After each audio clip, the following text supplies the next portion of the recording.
నింపుమా జీవాత్మ నింపుమా పరమ పావనాత్మ నీదు వరము నీయుమా ఆత్మ నింపుమా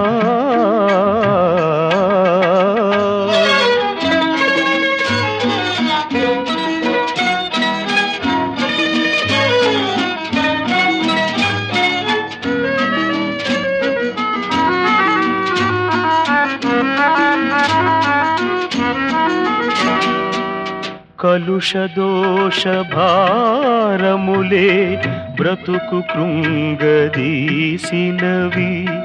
వ్యాధి బాధలేకములై ఖేదమాయను ఘనదైవమా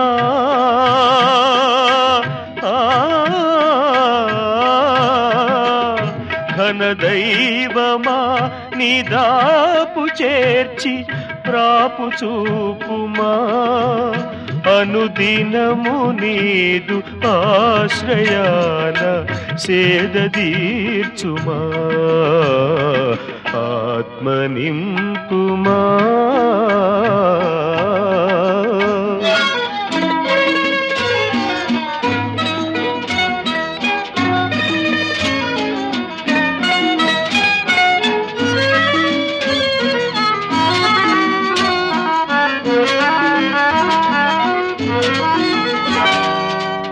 అహము ఇహము పాశములై వ్యధల పాలు చేసినవి పొడలు పాప పొడల చేత ఏహ్యమాయను కరుణాత్మ శ్రీ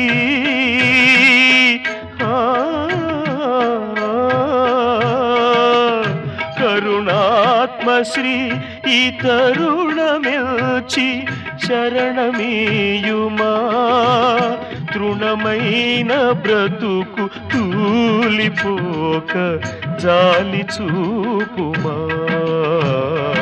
ఆత్మ నింపుమా జీవాత్మ నింపుమా పరమ పావనాత్మ నీదు వరము నీయుమా ఆత్మ నింపుమా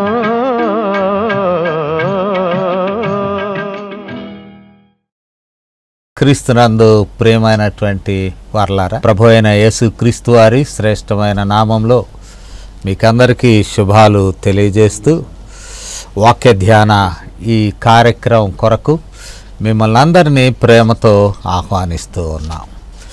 ఈ కార్యక్రమం అనగా వాక్య బోధన ఉద్దేశం ఏమిటి అనంటే, మరి ప్రత్యేకంగా ఉన్నటువంటి ప్రత్యేకతలు.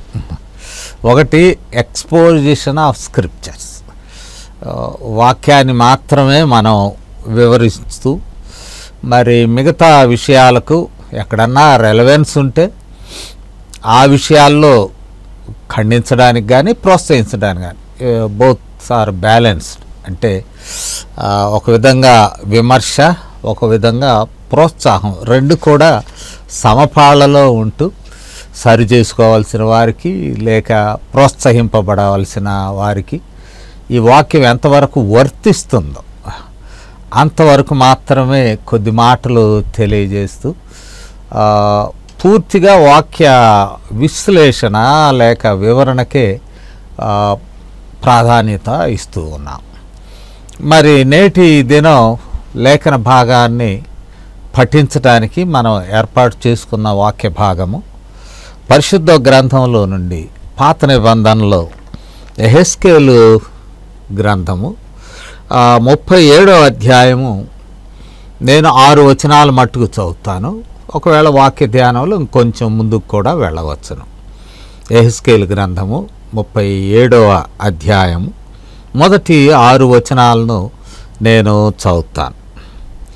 యెహోవా హస్తము నా మీదకి వచ్చెను, నేను ఆత్మవశుడనై ఉండగా యెహోవా నన్ను తోడుకొని పోయి ఎముకలతో నిండి ఉన్న ఒక లోయలో నన్ను దింపెను. ఆయన వాటి మధ్య నన్ను ఇటు అటు నడిపించుచూ ఉండగా ఎముకలు అనేకముల లోయలో కనపడెను. అవి కేవలం ఎండిపోయినవి. ఆయన నరపుత్రుడా, ఎండిపోయిన ఈ ఎముకలు బ్రతుకగలవా అని నన్ను అడుగగా, ప్రభువా, యెహోవా, అది నీకే తెలియను అని నేనంటిని. అందుకాయన ప్రవచనమెత్తి, ఎండిపోయిన ఈ ఎముకలతో ఇట్లనుము, ఎండిపోయిన ఎముకలారా, యెహోవా మాట ఆలకించుడి. ఈ ఎముకలకు ప్రభు అయిన యెహోవా సెలవిచ్చినదేమనగా, మీరు బ్రతుకున్నట్లు నేను మీలోనికి జీవాత్మను రప్పించుచున్నాను. చర్మము కప్పి మీకు నరములనిచ్చి మీ మీద మాంసము పొదిగి చర్మము మీ మీద కప్పెదను. మీలో జీవాత్మ ఉంచగా మీరు బ్రతుకుదురు. అప్పుడు నేను యెహోవానై ఉన్నానని మీరు తెలుసుకుందురు. ప్రార్థన చేస్తాను. కృపగలిగిన తండ్రి, మా అందరితో మాట్లాడండి. మీ మాటలు గ్రహించు ఆ శక్తి మాకు దయచేయండి. మా జీవితంలోనికి తీసుకొని మేము పాటించి మేలు పొందు కృపలను చూపమని క్రీస్తు వారి నామంలో వేడుకొంచున్నాము తండ్రి, ఆమేన్. ప్రియమైనటువంటి వారలారా, యెహెజ్కేలు గ్రంథము. యెహెజ్కేలును మనం చూసినట్లయితే ఒరిజినల్గా ఈయన యాజకుడు. ఈ వాజ్ ప్రీస్ట్. మొదటి అధ్యాయము యెహెజ్కేలు గ్రంథంలో 3వ వచనాన్ని మనం గమనించినప్పుడు మరి ఈయన గురించి తెలుపబడుతూ ఉంటుంది.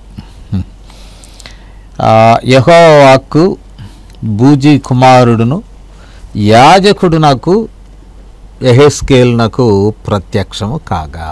యాజకుడు నాకు యెహెజ్కేలునకు అంటే ఈయన దేవాలయ పరిచర్యకు బాగా సూటబుల్ పర్సన్, యాజక వృత్తి. కాబట్టి ఆయన కన్సర్న్ అంతా కూడా దేవాలయం మీదనే ఎక్కువ ఉంటాయి. ఈ ప్రవచనాల్లో కూడా దేవాలయం మీద మాట్లాడే మాటలు ప్రత్యేకతను కనపడతాయి. రెండవది, యాజకుడైనటువంటి యెహెజ్కేలు దేవుని చేత ప్రవక్తగా వాడబడ్డాడు. 2 డిఫరెంట్ మినిస్ట్రీస్ దేవుని పరిచర్యలో ఇవి ప్రత్యేకమైనవి. కానీ రెండిట్లో ఇతరుల వలె యెహెజ్కేలు కూడా యాజకుడైన వాడు ప్రవచన పరిచర్యలోనికి వచ్చాడు. అయితే ప్రవచన పరిచర్యలోనికి వచ్చినప్పుడు ఇది బాబిలోనియన్ క్యాప్టివిటీ. యెరూషలేము దేవాలయం ఇదంతా యూదా ప్రాంతం. యూదా ప్రాంతమును బబులోనీయులు జయించి ఓడించి వారిని చెరలోనికి కొనిపోయారు ఇన్ డిఫరెంట్ బ్యాచెస్. అంటే ఒక్కసారే మొత్తాన్ని ఉడుచుకుని పోలేదు, కానీ అంచెలంచెలుగా తీసుకువెళ్ళారు. ఈ రెండవ అంచెలో వెళ్ళిన బ్యాచ్లో, అంటే రెండవ అంచెలో చెరలోనికి తోడుకొని వెళ్ళిపోయినటువంటి బ్యాచ్లో యెహెజ్కేలు ఉన్నాడు. అంటే he was also captive in Babylonia. బబులోనులో ఈయన కూడా చెరగొన్న వ్యక్తి, పార్ట్ ఆఫ్ ద కమ్యూనిటీ. అంటే చెరగొన్న వారిలో ఉన్నాడంటే వన్ ఆఫ్ ద విక్టిమ్స్, అంటే బాధితుల్లో ఒకడుగా ఉన్నాడు అని కూడా మనం చూడవచ్చు. ఎందుకంటే రాజుల గ్రంథంలో మరి మనం గమనించినప్పుడు 2వ రాజుల గ్రంథం చూద్దాం. 24వ అధ్యాయం. అంటే ఈ చరిత్ర గ్రంథాల్లో ఈ విషయాలు ఉంటాయి, ప్రవచన గ్రంథాల్లో ప్రవచనాలు ఉంటాయి. 24వ అధ్యాయము రాజుల 2వ గ్రంథము 12వ వచనాన్ని చదువుతాను. అప్పుడు యూదారాజు అయిన యెహోకీనును అతని తల్లియును అతని సేవకులను అతని క్రింది అధిపతులను అతని పరివారమును బయలువెళ్ళి బబులోను రాజు నొద్దకు రాగా, బబులోను రాజు ఏలుబడిలో 8వ సంవత్సరమున అతనిని పట్టుకొనెను. ఇంకా అక్కడి నుంచి వరుసగా ఉంటాయి ఏమేమి తీసుకెళ్ళాడు బబులోను రాజు. ఈ సెకండ్ ఇన్వేజన్లో రెండవసారి వచ్చి వీరిని పట్టుకుని పోయిన సందర్భంలో ఏమేమి తీసుకెళ్ళారు అనేటువంటి విషయాలు మనకు కనపడుతూ ఉంటాయి. మరి బబులోను చెరకు తీసుకువెళ్ళినప్పుడు ఈయన ఎక్కడ ఉన్నాడు అంటే ఇదే యెహెజ్కేలు గ్రంథం ఇందాక చదువుకున్నట్లే మొదటి అధ్యాయంలో మనం చూసినప్పుడు ఎక్కడ ఉండెనో అనేటువంటి విషయాలు కూడా మనకు కనపడతాయి. ఇక్కడ అంటాడు మొదటి అధ్యాయము మొదటి వచనం యెహెజ్కేలు గ్రంథం 30వ సంవత్సరము 4వ నెల 5వ దినమున నేను కెబారు నదీ ప్రదేశమున చెరలోని వారి మధ్య కాపురం ఉంటిని. అంటే కెబారు నదీ ప్రదేశమున చెరలో ఉన్న అమాంగ్ ద క్యాప్టివ్స్, నేను కూడా one of the captives, one of the victims, నేను కాపురం ఉన్నాను అని అంటాడు. ఇదంతా నేపథ్యం. మరి దేవుడు తన ప్రజలతో మాట్లాడని అనేక సందర్భాల్లో చెప్తున్నాడు. మనం 36:16 చూస్తే, మరియు యెహోవా వాక్కు నాకు ప్రత్యక్షమై ఇలాగు సెలవిచ్చెను. అంటే దేవుడు యెహెజ్కేలు ద్వారా తన ప్రజలైన ఇశ్రాయేలీలనండి, యూదులనండి, వారితో మాట్లాడడం మొదలుపెట్టాడు. కాబట్టి యెహెజ్కేలు విత్ దిస్ బ్యాక్గ్రౌండ్ రెండవ గ్రూప్లో బ్యాచ్లో క్యాప్టివ్స్తో తీసుకురాబడినాడు. మరి కెబారు నదీ ప్రాంతంలో చెరలో ఉన్న కుటుంబాల మధ్య ఈయన జీవించాడు. దేవుడు ఈయన ద్వారా మాట్లాడడం మొదలుపెట్టాడు. ఒరిజినల్గా యెహెజ్కేలు మనం గమనించినప్పుడు ఈయన ఒక యాజకుడు. లేటర్ ఈ బికేమ్, అంటే అకార్డింగ్ టు ద సిట్యుయేషన్, పరిస్థితిని బట్టి దేవుడు ఏ రీతిగా వాడుకోవాలో వాడుకుంటాడు ఆయన చేతిలో ఉన్న మనుషులు. ఇక్కడ టర్న్డ్ యాజ్ ప్రాఫెట్. ఇది జరిగినటువంటి విషయం. ఈ విషయంలో మనం 37వ అధ్యాయం మనం చూసినట్లయితే ఇక్కడ ఒక విజన్, ఒక దర్శనం వేరు, కళ వేరు. నేను వాటిని కూడా గతంలో కొన్ని వీడియోస్లో చెప్పాను.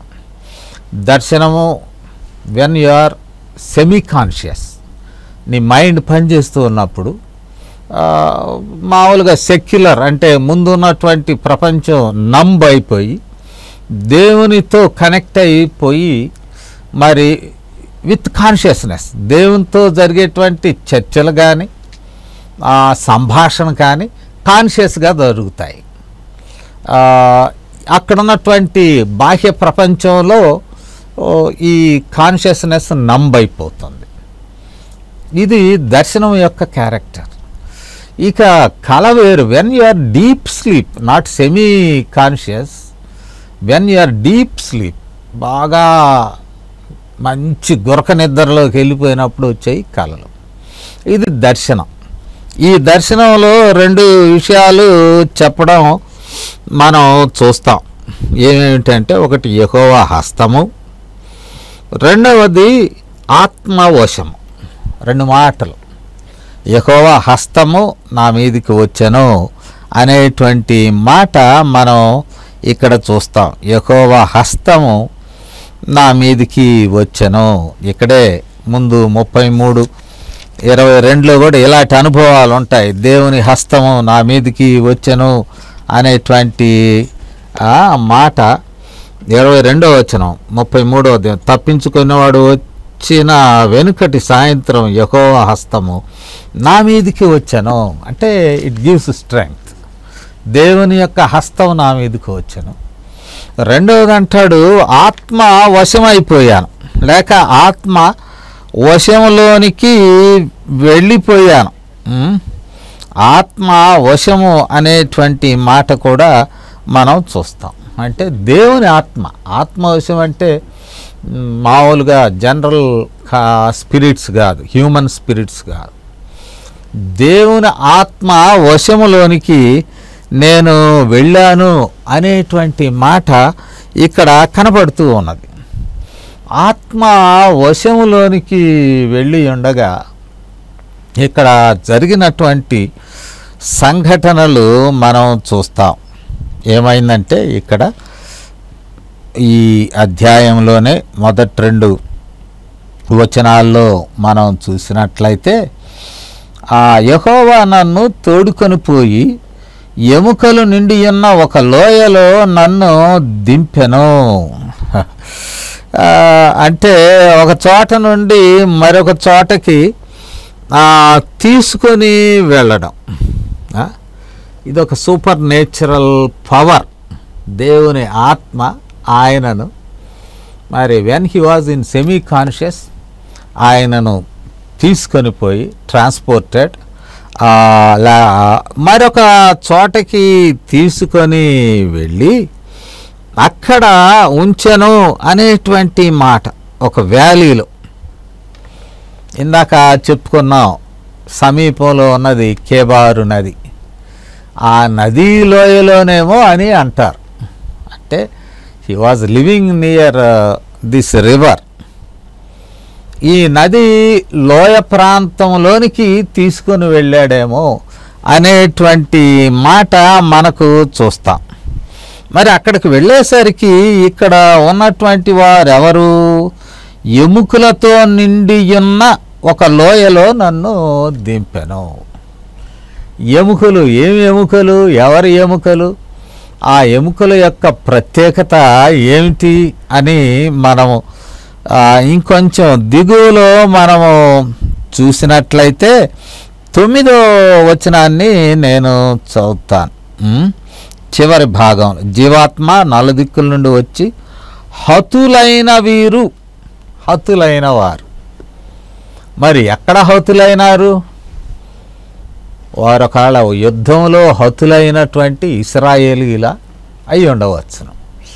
ఈ ఎముకలు ఇశ్రాయేలీల్లో యోధులైనటువంటి వారు కొందరు, వారు హతులై చివరకు వారు ఎముకలుగా డ్రివెన్ టు డ్రై బోన్స్, ఎండిన ఎముకల్లాగా, ఇంకా నో ఫ్లెష్ అట్ ఆల్, ఆ ఎముకలుగా ఉన్నారు అనేటువంటి విషయం మనకు అర్థమవుతూ ఉన్నది. ఇలాంటి స్థలానికి దేవుని హస్తము తీసుకొని వెళ్ళి అక్కడ ఉంచినట్లు మనం చూస్తున్నాం. అంతేకాదు ఎముకల్ని ఇన్స్పెక్ట్ చేయడానికి, ఎముకలు ఎట్లా ఉన్నాయి ఏంటి అని అటు ఇటు ఎముకల మధ్య తిప్పినట్లు కూడా ఆయన వాటి మధ్య నన్ను అటు ఇటు నడిపించుచుండగా ఆ ఎముకల మధ్యలోనికి తీసుకువెళ్ళి to inspect the nature of bones, వాటిలో లైఫ్ ఏమైనా ఉందా, కనీసం ఫ్లెష్ ఉన్నదా, నర్వ్ సిస్టమ్ ఉన్నదా, మరి ఏమున్నది? మరి ఇలాంటి డ్రై బోన్స్ ఉన్నటువంటి, ఇంకా లైఫ్ అనేటువంటి లేనిది, కేవలం అంటే నడిపించి చూపించాడు. చూడు వీటి యొక్క క్యారెక్టర్, ఈ బోన్స్ యొక్క లక్షణాలు ఏంటో చూడ్డానికి వీలుగా వాటి మధ్య తిప్పినాడు దేవుడు. వాటి మధ్య అటు ఇటు ఇన్స్పెక్ట్ చేశాక అర్థమైంది, దే ఆర్ వెరీ డ్రై, చాలా డ్రై అయిపోయి ఉన్నవి అని అర్థమవుతోంది. ఇప్పుడు దేవుడు ఒక ప్రశ్న అడుగుతూ ఉన్నాడు. First allowed him to inspect the nature of the bones. ఆ ఎముకలు ఏ రీతిగా ఉన్నాయో ఒకసారి అటు ఇటు తిప్పాడు, చూసుకున్నాడు. చూసుకున్నాక అప్పుడు ఒక ప్రశ్న వేయడం మనం చూస్తాం. ఏమిటా ప్రశ్న అంటే, is there any hope of life? దేవుడు ఆ ప్రక్క వచనంలోనే 3వ వచనంలో ఎండిపోయిన ఈ ఎముకలు బ్రతుకగలవా అంటే, ఫస్ట్ విజన్ స్టార్ట్ అయింది. విజన్ తర్వాత మరి ప్రవక్తతో మాట్లాడుతున్నాడు. ఒక క్వశ్చన్ వేస్తున్నాడు, do you have any hope? ఈ ఎముకలను చూస్తూ ఉంటే నీకు నిరీక్షణ ఉన్నదా?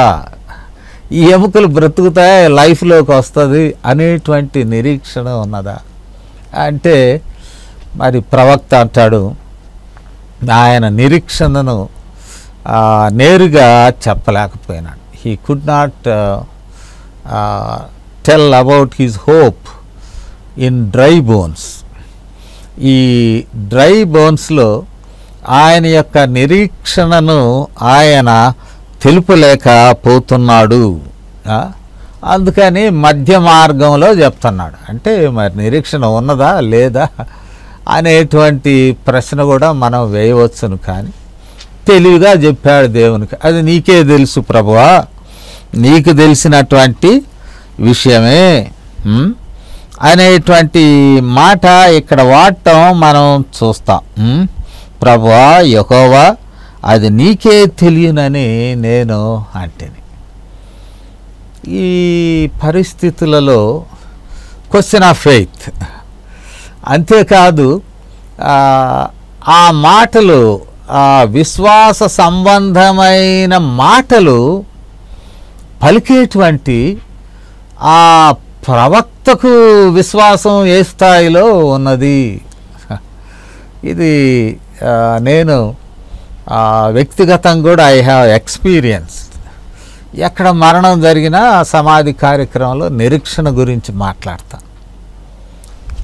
ఈ ఆత్మ ప్రభువు దగ్గరకు కొనిపోబడను, ఈ శరీరము ప్రభు వచ్చినప్పుడు మహిమ రూపంలోనికి లేపబడును, కాబట్టి మనం పోగొట్టుకోనలేదు. ఇది రొటీన్ సమాధి కార్యక్రమాల్లో ఈ నిరీక్షణ గురించి మేము బోధిస్తూ ఉంటాం. My self also. ఎందుకంటే కొంతమంది సమాధి కార్యక్రమాలు ఏం బోధించాలో కూడా తెలియకుండా అక్కడ చేతులు ఎత్తమంటారు మీలో రక్షణ పొందిన వాళ్ళని. అది ఫ్యూనరల్ సర్వీస్ అనేటువంటిది అది స్వార్థ సభ కాదు, కానీ ఓదార్పు అంటే నిరీక్షణ కలిగించి ఓదార్చేటువంటి ఆ సందర్భానికి చెందినది. సరే, ఏది ఏమైనా నేను బోధించాక మా కుమారుడు కోడలు వారు మరణించినప్పుడు ముందు భౌతిక ప్రపంచంలో నా నిరీక్షణ అయిపోయింది. కానీ వారి విషయంలో నా నిరీక్షణ తీసుకున్నప్పుడు రియల్లీ ఐ వాజ్ టెస్టెడ్.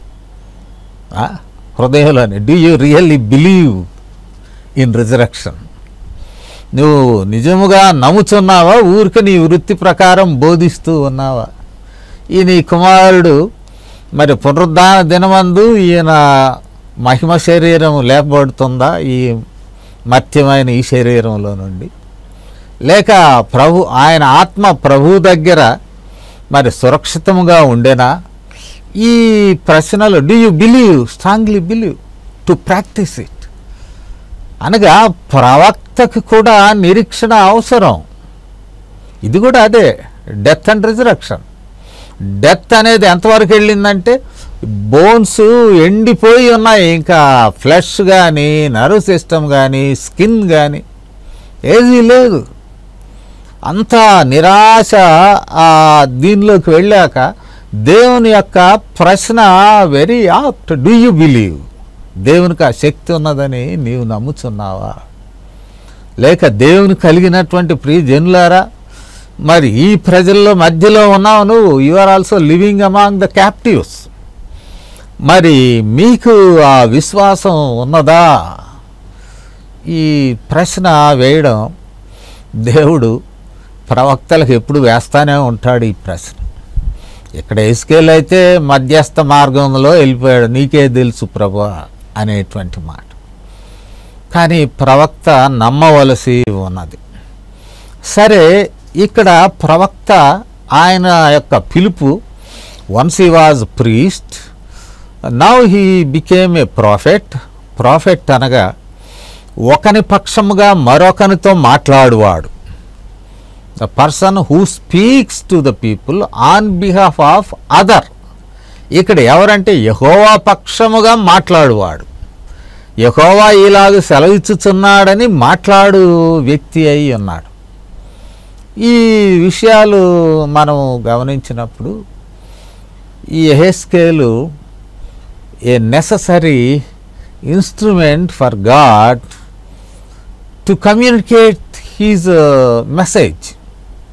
ప్రవక్త ఒక అవసరమైనటువంటి దేవునికి అవసరముగా మార్చుకున్నటువంటి ఒక సాధనం. నేటి దినాల్లో కూడా పాస్టర్లతో పని లేకుండా, సువార్థికులతో పని లేకుండా తన ఆ రక్షణ సువార్తను లేక విశ్వాసములో బలపరిచే వార్తను ఆయన నేరుగా ప్రజలతో మాట్లాడవచ్చును.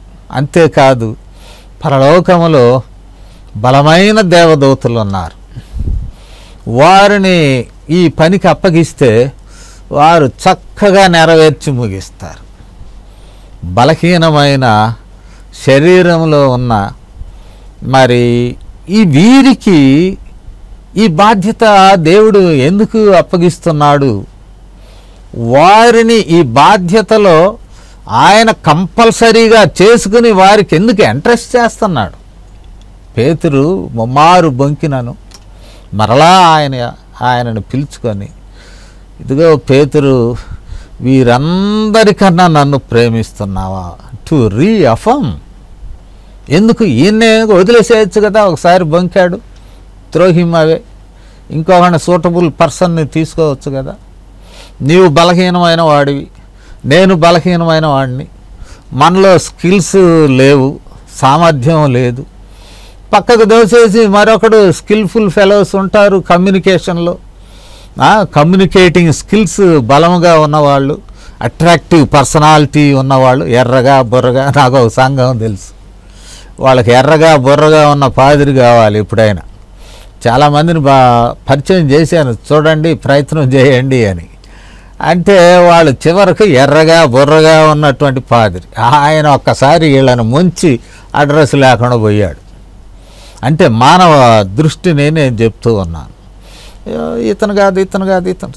దేవుడు ఒకరిని పిలుచుకుంటే అతని మీద ఆ వ్యక్తి, అతడు ఆమె కావచ్చు, even his call also extended equally to men and women.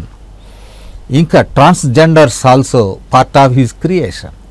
వీటిని మనం వివాదాస్పదం చేసి చాలా సంఘాలు వాళ్ళకి ఆర్డినేషన్ ఇస్తే కొన్ని బాయ్కాట్ చేసిన వాళ్ళు, తర్వాత అలాంటి బిషప్స్ను ఎక్స్కమ్యూనికేట్ చేద్దామనే వాళ్ళు రకరకాలు ఉన్నాయి. సరే, అవన్నీ పక్కన పెడదాం. దేవుని ఎంపికను గురించి మాట్లాడుతూ ఉన్నాను. దేవుడు ఎంపిక చేసి ఆ వ్యక్తి మీద తాను ఆధారపడ్డాం. తన సందేశమును ప్రజలకు అందించడానికి ఆ వ్యక్తి మీద తాను ఆధారపడ్డాం. యెహెజ్కేలు, నువ్వు నమ్ముతున్నావా అంటే, పెద్దవాళ్ళు మీకే తెలుసండి, మీకే తెలుసు యెహోవా అని ఆయన చెప్పడం మనం చూస్తూ ఉన్నాం. మీకే తెలుసు ప్రభువా అని నేను అంటిని అనేటువంటి మాట ఇక్కడ కనబడుచూ ఉన్నది. సరే, తదుపరి విషయాన్ని మనం 4వ వచనం చూసినట్లయితే, ఇప్పుడు దేవుని యొక్క ఆదేశం మేరకు ఎండిన ఎముకలతో మాట్లాడాల్సి వస్తుంది. ఇది ప్రత్యేకత. ప్రవచనమెత్తి ఎండిపోయిన ఈ ఎముకలతో ఇట్లనము. It is also faith question. బ్రతికి ఉన్నవాడు, మనకి చర్చిల్లో కొంతమంది కనపడతారు, అని నిద్రపోతుంటాడు. ఒక ఆయన అయితే నిద్ర నటించేవాడు. నేను బోధిస్తుంటే, ఏందా నిజంగా నిద్రపోతున్నాడు, నటిస్తున్నాడా అంటే అందరికి అగపడేటట్టు నిద్రపోయేవాడు. ఎందుకంటే ఈ పాస్టర్ గారిని బదనాం చేద్దాం. ఏం బదనాము? ఈయన బోధ చేస్తుంటే నిద్ర వస్తుందండి నాకు అని అందరూ చర్చ అంతా కళ్ళు తెరుచుకుని హ్యాపీగా వాళ్ళ యొక్క మరి హావభావాలతో మాట్లాడరు. కానీ దేర్ ఈజ్ ఇంటరాక్షన్ జరుగుతూ ఉన్నది. నేను గమనిస్తూనే ఉంటాను వారి ముఖాల్లో ముఖ కవళికలను బట్టి. Are they travelling with the sermon along with me or not అనేది నేను చేస్తాను. ఈయన ఉద్దేశం ఏమిటి? ఈయన చెబుతుంటే నిద్ర వస్తుంది, ఈయన తీసేసి మావాడు ఏమన్నా తీసుకొచ్చి పెట్టండి అనే ఉద్దేశం కొరకు నేనున్న సంవత్సరాలన్నీ నిద్రపోయాడు పాపం. ఫస్ట్ బెంచ్లో కూర్చొని నిద్రపోయేవాడు. వాళ్ళకి బోధించడమే నాకు తల నొప్పి. అంటే ఎముకలు ఉన్నాయి, దాని మీద మాంసం ఉన్నది, మాంసం మీద మాంసంలో నరాలు ఉన్నాయి, చర్మం ఉన్నది, ప్రాణం కూడా ఉన్నది. కానీ నిద్రపోయేవాడికి ఏం బోధిస్తాం? విసుగు వస్తుంది. అందరూ చర్చ అంతా నిద్రపోతే నేను వెళ్ళిపోయేవాడిని, అంటే ఇక ప్రార్థన చేసి ఆశీర్వాదం ఇచ్చి. ఒక్కడు నిద్రపోతుంటేనే మాట్లాడే పరిస్థితి ప్రశ్నార్థకంగా ఉండేది. అంటే ఒక రకంగా నిరాశ. ఏంటి ఇదేంటి, వాట్ కైండ్ ఆఫ్ గెస్చర్స్ ఈ షోయింగ్ అని. అసలు ఎముకలు ఎండిపోయి ఉన్నాయి, వాటితో మాట్లాడు. ప్రవక్తకు మహా గొప్ప పరీక్ష. ఫస్ట్ క్వశ్చన్ ఏమో వేశారు, ఈ బ్రతుకుతాయా ఎముకలు? తప్పించుకున్నాడు. నీకే తెలుసు ప్రభువా యెహోవా, నాదే ఉంది నాయన అన్నాడు. రెండవ నెక్స్ట్ లెవెల్ మనం చూసినట్లయితే, నువ్వే మాట్లాడవయ్యా, యెహోవా మాట ఈ ఎండున ఎముకలతో తెలియజేయి. అది కూడా ఇబ్బందికరమైనటువంటి మాట. To talk with dry bones, అంటే ప్రాణం లేని లేక ఎండిపోయిన ఆశ జీవితం లేనటువంటి మనుషులతో దేవుని మాటలు మాట్లాడడానికి యెహెజ్కేలును ఏర్పాటు చేసుకున్నాడు. నాకు ఈ విషయాల్లో కూడా, because I worked in a seminary training students, వాళ్ళ యాస్పిరేషన్స్ ఐ నో. వాళ్ళు ఎలాంటి యాస్పిరేషన్స్ ఉంటారు. కొన్ని సంఘాలు అయితే మంచి ప్లేస్మెంట్ కొరకు డబ్బులు ఖర్చు పెడతారు. It is true. Many churches, అంటే మెయిన్ లైన్ చర్చెస్లో జరుగుతున్న విశేషం ఏంటంటే, వాళ్ళ సెనాడ్లో ఉండే వాళ్ళకి కానీ, ఇంకా హై లెవెల్లో ఉండే వాళ్ళకి కానీ, లేక లోకల్ కమిటీలో ఉండేటువంటి ఇన్ఫ్లుయెన్షియల్ పీపుల్కి కానీ దే ఆర్ బ్రైబింగ్ నౌ. ఎందుకు? అక్కడ పరిచర్య బాగుంటుంది, అక్కడ పరిచర్యలో సంతోషం ఉంటుంది, అక్కడ పరిచర్యలో మరొక మాట ఏంటంటే సంపద ఉంటుంది. అదే మరి కొన్ని సాంప్రదాయాలు ఉన్నాయి. ఏంటంటే, ఏ fresh student who just came out from the seminary, the person will be appointed in C class parish.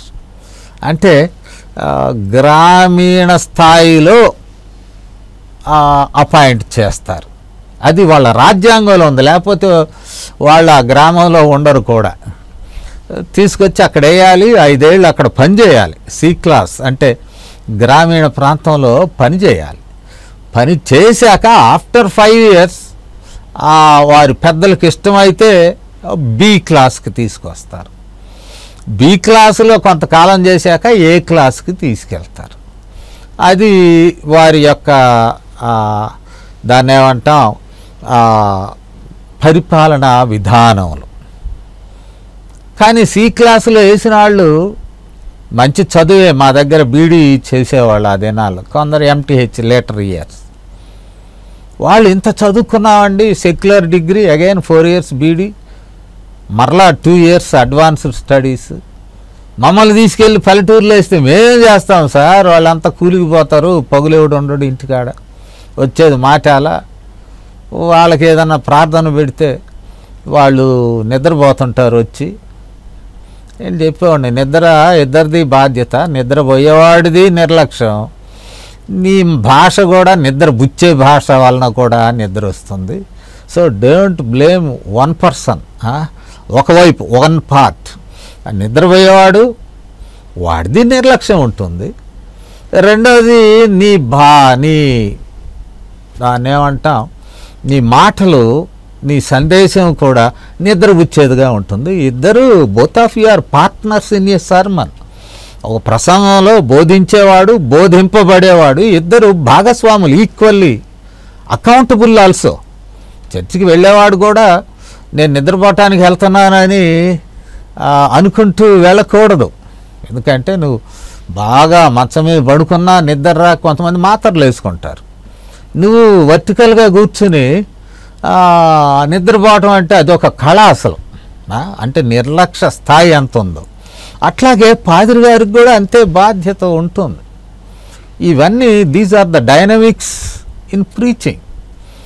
మరి గ్రామీణ ప్రాంతంలో విద్యావంతుడు నేస్తే వాడు అక్కడ ఇంగ్లీష్ మాట్లాడతాడు. చిన్న గ్రామాన్ని పరిచర్య చేస్తున్నటువంటి విధానాన్ని బట్టి అక్కడ పిల్లల్ని అడిగాం, ఎట్లా ఉన్నదయా పరిచర్య? మాకు ఇంగ్లీష్ పాస్టర్ని వేశారు సార్ అని. ఇంగ్లీష్ పాస్టర్ తెలుగు ఏడారా సామెట్, కానీ అనవసరంగా ఇంగ్లీష్ మాట్లాడుతున్నాడండి, లోపల తెలుగు మాట్లాడట్లేదు అన్న. అంటే తన స్థాయిని ఎక్కువ చేసుకుని వినేటువంటి వారు బుద్ధిహీనులని స్థాపించడానికి, నా లెవెల్కి మీరు సెట్గారా బాబు అని అనడానికి ఇలాంటి ప్రయోగాలు లేకపోతే వేషాలు వేస్తూ ఉంటాం. ఇక్కడ ఎముకలు ముందు నువ్వు చెక్ చేసుకో, ఎముకలు బాగా ఎండిపోయి ఉన్నాయి. యెహోవా మాటలు ఈ ఎముకలతో మాట్లాడుము, అది కొంచెం మనం ఆలోచించవలసినటువంటి నా విషయంగా మనం చూస్తూ ఉన్నాం. ఇక్కడ అంటూ ఉన్నాడు, ప్రవచనమెత్తి ఎండిపోయిన ఈ ఎముకలతో ఇట్లనుము. ఏమనమంటున్నాడు? ఎండిపోయిన ఎముకలారా యెహోవా మాట ఆలకించుడి. ఎండిపోయిన ఎముకలారా యెహోవా మాట ఆలకించుడి. ఈ విషయాలు ప్రత్యేకంగా ఉంటూ ఉన్నాయి. అటు పిమ్మట 5వ వచనంలో ఎముకలకు చెప్తున్నాడు, ఈ ఎముకలకు ప్రభు అయిన యెహోవా సెలవిచ్చునదేమనగా, మీరు బ్రతుకున్నట్లు నేను మీలోనికి జీవాత్మను రప్పించుచున్నాను. So preaching to dry bones about revivification, మరలా బ్రతకాలి అనేటువంటి ఒక ప్రక్రియ కొరకు ఇక్కడ బోధించడం. మనం ఎక్కువగా రివైవల్ ప్రీచింగ్ అని అంటాం. రివైవల్ అనేటువంటి పదాన్నే చూస్తే రీవైవికేషన్, ఒకప్పుడు బ్రతికాడు, బ్రతుకు తెలుసు, జీవితం తెలుసు, చచ్చాడు, ఎండిపోయాడు, ఎముకయ్యాడు, ఆత్మికంగా చచ్చాడు, ఆత్మికంగా సమస్తం కోల్పోయాడు, బ్రతికియుండి చచ్చినవాడాయను. అంటే ruin to reduced to dry bone, ఒక ఎండిన ఎముకలాగా తాను వెళ్ళిపోయినాడు. But what is the purpose of revivification? So to preach to those dry bones, the same bones lived once. అవే ఎముకలు ఒకప్పుడు బ్రతికి జీవితాన్ని కలిగి ఉన్నాయి యెరూషలేములో, యూదయ ప్రాంతాల్లో. ఆ బ్రతికి జీవించినటువంటి జీవులు మరణించి ఎముకలు అయ్యారు. ఆ ఎముకలు మరలా come back to life. So revival preaching అనేటువంటిది మనం వాడుతుంటాం, కొన్నిసార్లు విచక్షణ లేకుండా వాడుతూ ఉంటాం. ఎవరికి జీవము ఉజ్జీవము, రీవైవికేషన్, మరలా తిరిగి బ్రతకడం ఎవరికి? కేవలము ఒకప్పుడు విశ్వాస జీవితాన్ని జీవించి చివరకు తాము మరణించిన వారిగా నెట్టివేయబడిన వారికి తిరిగి బ్రతుకున్నట్లు, టు రీలివ్ అగైన్. ఇది అర్థం కాదు. కొన్నిసార్లు బహిరంగ ప్రదేశాల్లో ఉజ్జీవకూటం అంటాం. ఉజ్జీవకూటం ఒకప్పుడు విశ్వాసంలో జీవించి దిగజారిన వాళ్ళకి ఉజ్జీవం. అసలు బ్రతుకు క్రీస్తులో లేని వాళ్లకు మనం పెట్టవలసిన కూటములు సువార్త కూటములు, సువార్త సభలు, గాస్పల్. వారికి ప్రభులోనికి మొదటిసారిగా ఆహ్వానించడానికి పెట్టే కూటాలు సువార్త కూడికలు. కానీ ఒకప్పుడు జీవించి ఈ ఆత్మికముగా పతనమై చచ్చిన వాళ్ళకి ఉజ్జీవ ప్రసంగములు, ఉజ్జీవ కూడికలు. ఈ విషయాలు నేను జ్ఞాపకం చేస్తూ ఉన్నాను. ఈ విషయాలు తమిళనాడు ప్రాంతంలో Madras diocese Church of South India, అక్కడ వచ్చినటువంటి ఒక బిషప్ బిషప్ అప్పస్వామి క్రొత్తగా జాషువా డానియల్ గారి తండ్రి మద్రాసు వెళ్ళారు. కాకినాడ నుండి మద్రాసు వెళ్ళాడు సీనియర్ డానియల్. అప్పస్వామి గారు డానియల్ గారి ప్రసంగాలు విని ఆయనను తన సంఘాలకి ఆహ్వానించాడు, సిఎస్ఐ సంఘాలు. ఎందుకంటే మా వాళ్ళు ఆత్మికంగా చచ్చిపోయారండి, వీళ్ళను ఉజ్జీవ ప్రసంగాలు మీరు చేయండి అని వారిని ఆహ్వానించారు. అందుకనే అటు తమిళనాడు కొంచెం కేరళ వరకు కూడా ఈ ఫెలోషిప్ వారు సిఎస్ఐ వాళ్ళతో వియ్యం పొందడం కానీ వారితో బంధుత్వాలు కలిగి ఉండడం కానీ కనపడతాయి అక్కడక్కడ. సో అది నేను ప్రస్తావించడం లేదు. ఆయన అప్పస్వామి అనేటువంటి ఆయన ఏమి తన సంఘాల నిమిత్తం ఆయన ఆలోచించాడంటే, ఈ దైవజనుడు ఉజ్జీవ ప్రసంగాలు చేస్తున్నాడు, మా సంఘాలు నామకార్థం అయిపోయి ఈ ఆత్మిక పరంగా మృతి చెంది ఉన్నాయి, వీటిని తిరిగి జీవములోనికి రప్పించడానికి కావాల్సిన దేవుని మాటలు వినిపించాలి అనేటువంటిది. ఇక్కడ కూడా టు రీలివ్ అగైన్, వాటితో మాట్లాడమంటున్నాడు. మరి దైవజనుడు మాట్లాడుతున్నాడు టు రీలివ్ అగైన్. ఇక్కడ జరుగుతున్నది ఉజ్జీవ ప్రసంగం. Those who were lived and lost their life spiritually, here rebuking or warning or advising them to relive again. అది ఇక్కడున్నటువంటి ప్రత్యేకతను మనము చూస్తున్నాం. మీరు బ్రతుకున్నట్లు మీలోనికి జీవాత్మను రప్పించుచున్నాను. 5వ వచనంలో, ఎండిన ఎముకలారా ఆలకించుడి. ఈవెన్ టుడే ఈ నామకార్థమైన విశ్వాసులను దేవుడు వదిలిపెట్టడం లేదు. చాలాసార్లు నిరాశావాదులైన అబ్బా యేసుప్రభు వెళ్ళిపోయాడండి, మా సంఘంలో లేడు సార్, అంత తేలిగ్గా వదలడు. ఇలాంటి దిగజారిన వాళ్ళ కొరకు కూడా ఆయన కార్చిన రక్తము, ఆయన పొందిన దెబ్బలు వృధా కావడానికి వీలు లేదు. నామకార్థం దిగజారిపోయారండి, యేసుప్రభు వారు ఉన్నాడు. Is waiting for your revival. ఈ ఎండిన ఎముకలతో మాట్లాడాల్సిందే, ఎండిన ఎముకలతో ముచ్చటించాల్సిందే. మరి దేవుని మాటలు, యెహోవా మాటలు, కొన్నిసార్లు ప్రీచరు ఆయనకున్నటువంటి బలముతో, ఆయనకున్నటువంటి ఫోర్స్ ఆఫ్ వర్డ్స్, అబ్బో మా పాస్టర్ గారి స్వరం భలే ఉంటుందండి, ఈ స్వరాలుగా దేవుని స్వరం రావాలి. అక్కడ దేవుని స్వరానికి బేరర్ మాత్రమే ద ప్రీచర్. ఆయన స్వరం వినిపించి అప్రిసియేషన్స్ వీటి కొరకు కాదు, కానీ దేవుని స్వరం ఈ సాధనం ద్వారా ఈ చచ్చిన ఎముకలకు చేరవలసి ఉన్నది.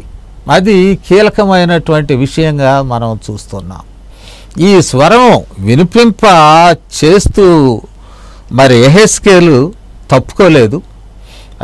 ఏందండి వీటికి బోధ చేయటం ఏందండి, ఏదైనా మనుషులకి చెప్పండి, పోయి చెప్పి వస్తాను అనకుండా తాను తర్వాత వచనాల్లో నేను ప్రవచించుచుండగా అంటాడు. 7వ వచనంలో నేను ప్రవచించుచుండగా 7వ వచనం, గడగడ అను ధ్వని ఒకటి పుట్టెను. ఒక ధ్వని పుట్టినట్లు మనం చూస్తూ ఉన్నాం. గడగడం అనేటువంటి ధ్వనం, ఏ నాయిస్. దేవుని ఆత్మ కార్యం జరుగుతున్నప్పుడు శబ్దము మాత్రమే. ఉజ్జీవ ప్రక్రియలో శబ్దము మాత్రమే. మనం అపోస్తల కార్యములు 2వ అధ్యాయంలో ముగింపుకొచ్చాను. అపోస్తల కార్యములు 2వ అధ్యాయాన్ని మనం గమనించినట్లయితే ఇక్కడ అంటాడు 2వ వచనంలో, అప్పుడు వేగముగా వీచు బలమైన గాలి వంటి ఒక ధ్వని, ఆత్మకార్యము ఒక ధ్వని రూపములో మేనిఫెస్టెడ్. ఆత్మకార్యములు ఒక ధ్వని రూపములో అక్కడ కనబడుచూ ఉన్నది. అంటే ధ్వని వినబడుచూ ఉన్నది, కనబడుచున్నది కాదు. Vision is there. అగ్ని కనపడుతుంది ఆ అపోస్తల కార్యం 2వ అధ్యాయం తర్వాత. నాలుకల వలె విభాగింపబడి అంటే అక్కడే జనాలు గాలవలేదు. అగ్ని నాలుకలుగా విభాగింపబడి ఒక్కొక్కని మీద వ్రాలుచూ ఉండగా, అంటే ఇట్ వాజ్ సైట్. రెండు జరుగుతాయి, రెండు విషయాలు. ధ్వని చెవుకి మరియు కళ్ళకు ఒక ఇమేజ్, ఒక రూపం, ఒక దృశ్యము కనబడుచూ ఉన్నది. రెండు కనపడినాయి ఇక్కడ. ఒకటి ధ్వని కనపడడం మనం చూస్తున్నాం.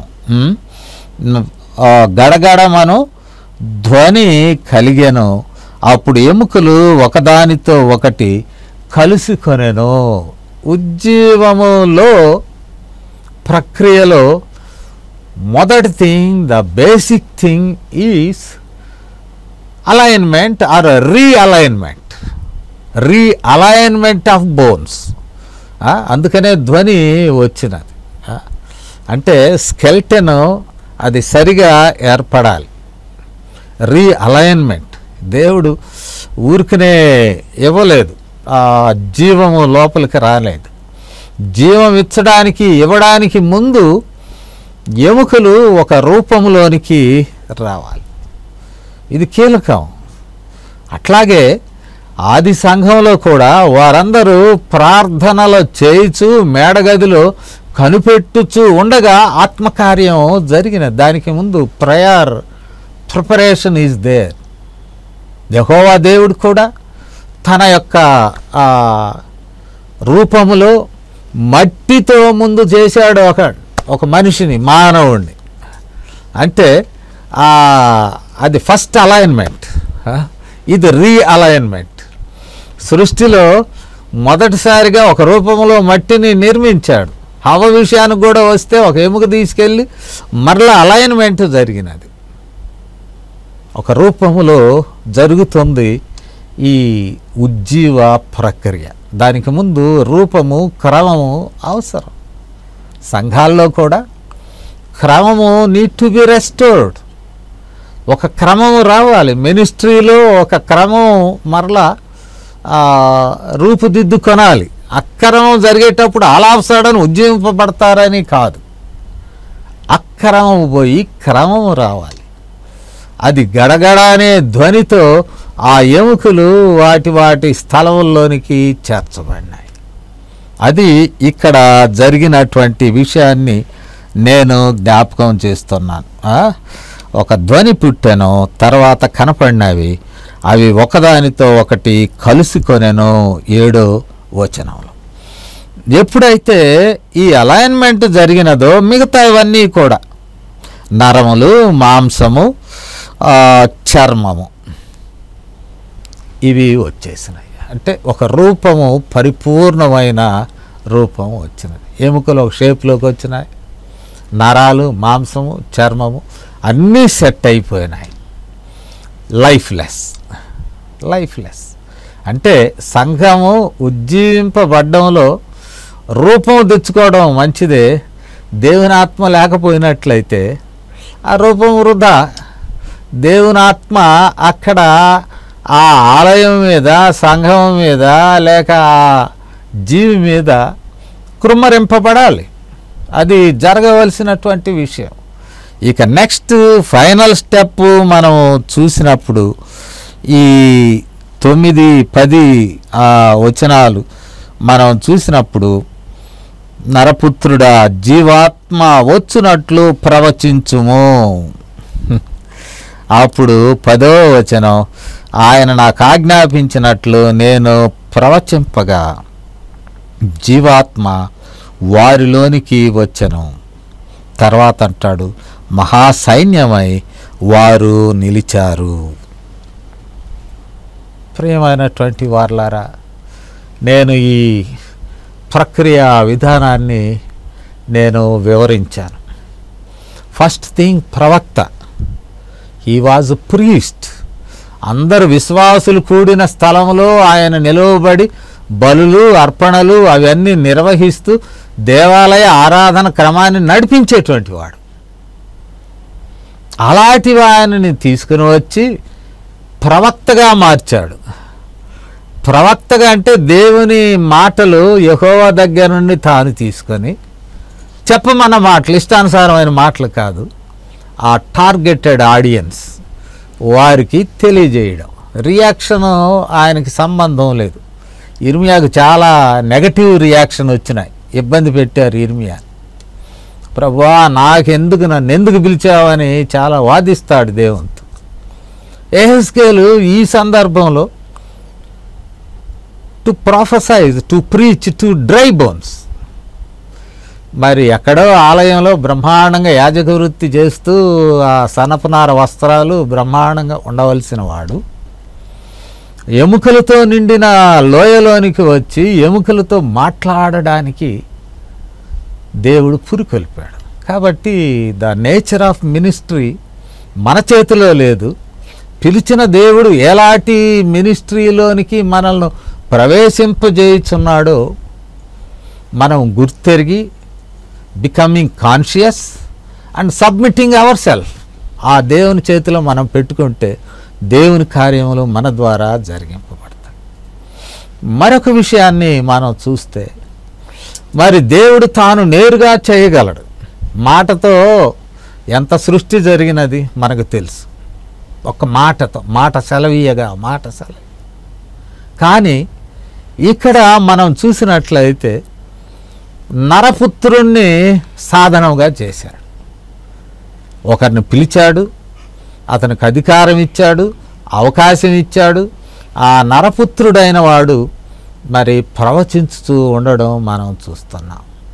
అంటే దేవుడు he chooses his own instrument. ఆ ఇన్స్ట్రుమెంట్ బలహీనత అయినా ఇంకొకటైనా మరి సంఘం రియలైజ్ కావాలి. Who is selected by God. ఎవరిని వాడ ఉద్దేశించినాడు దేవుడు. ఈ దినాల్లో ఎవడికి బలం ఉంటే వాడు పాదిరి అవుతున్నాడు. దేవుడు పిలిచిన పాదిరా సంఘం ప్రార్థన చేయట్లేదు. మరి ఎవరయ్యా నీకిష్టమైన వారని కనిపెట్టడం లేదు. కానీ దేవునికి ఇష్టమైన వాని ద్వారా తన కార్యములు జరిపించుకోవడం దేవుని యొక్క క్రమం. చివరిగా ఆయన ఉద్దేశం మరి మన సంఘాల సందర్భంలో to revive, to relive. Dry బోన్స్ను వదిలేయలేదు, లోయలో పడేయబడిన బోన్స్ వదిలేయలేదు. His intention, his purpose was to bring back to life. మరలా వికసింప చేయాలి, మరలా జీవించాలి, మరలా ఒక గొప్ప సైన్యం కావాలి, మహా గొప్ప జనాంగం కావాలి. ఆయన వారు తన ప్రజలు కావాలి. ఆయన దేవునిగా వీరు ప్రజలుగా ఆ సమాజం దేవునిలో మహిమకరంగా జీవించాలి. These are the intentions. ఇట్టి కృప దేవుడు మనకును మన సంఘాలకని అనుగ్రహించునుగాక.